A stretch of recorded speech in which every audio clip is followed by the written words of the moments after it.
I moved into my house 6 months ago. It's an old craftsman-style home in Colorado, built in the 1920s, with creaky floors and a basement that smells like damp stone. I bought it from an estate sale. Previous owner passed away, no family, no disclosures. It was cheap and I was broke. That's all I needed to know. The weirdness started almost immediately. Every night around 2:30 a.m., I'd hear this soft thumping coming from the basement. Not like pipes or settling wood. This was rhythmic, intentional, like someone knocking slowly on a hollow wall. I'd go down with a flashlight, heart pounding, but there was never anything there. Just the old furnace and rows of dusty shelves. One night, I got fed up and stayed down there, sitting in a lawn chair with a baseball bat, waiting. At exactly 2:33 a.m., the thumping started again. But this time, I was close enough to tell. It was coming from behind the far wall.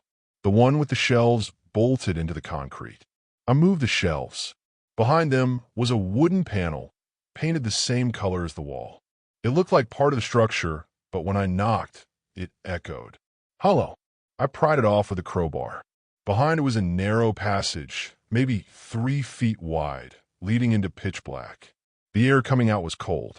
Not basement cold, freezer cold. I should have stopped there. I should have sealed it back up and pretended I never saw it. But I didn't. I crawled in with my flashlight. The passage led to a small room, maybe 10 by 10 feet. The walls were lined with old newspaper clippings, all yellowed and curling. Every single one was about missing people. Local ones. Some dated back to the 1950s. There were photos, too. Black and white portraits, school pictures, candid shots. All pinned to the wall like trophies. In the center of the room was a chair. Just a plain wooden chair. But the floor around it was stained dark, like something had soaked into the concrete. I turned to leave, heart hammering, when I saw something that made my blood run cold. There was a photo of me on the wall.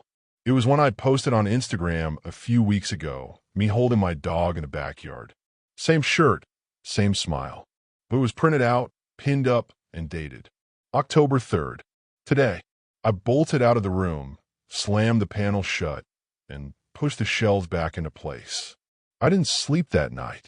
I just sat in my living room with every light on, clutching the bat. The next day, I called the police. They came, looked around, and found the hidden room. But it was empty. No photos, no clippings, no chair. Just bare concrete. They asked if I'd been drinking. I hadn't. They asked if I was on meds. I wasn't. They left with polite smiles and no answers. That night, the thumping came back. I didn't go down. I couldn't. Instead, I moved out the next morning.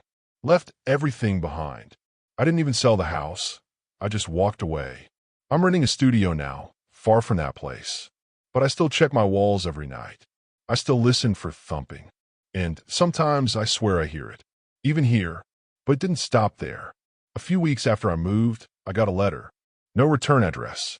Just my name, handwritten in shaky cursive. Inside was a single photo, me again, this time asleep on my studio couch. Taken from outside the window. The timestamp said 2:33 a.m. I installed cameras. Motion sensors. Alarms. Nothing ever triggered. But every few nights, I'd wake up at exactly 2:33 a.m., heart racing, drenched in sweat. No sound. No movement, just a feeling like someone had been watching me, like someone had just left. Then came the dreams. Always the same. I'm back in that room. The chair is occupied now. A figure sits there, face obscured, hands resting on its knees. It doesn't move, doesn't speak, but I know it's waiting. And behind it, the photos multiply. Hundreds, thousands, all of me, different angles, different moments. Some I don't even remember living. I stopped sleeping. One night, I couldn't take it anymore. I drove back to the house. Just to see. Just to prove to myself it was over.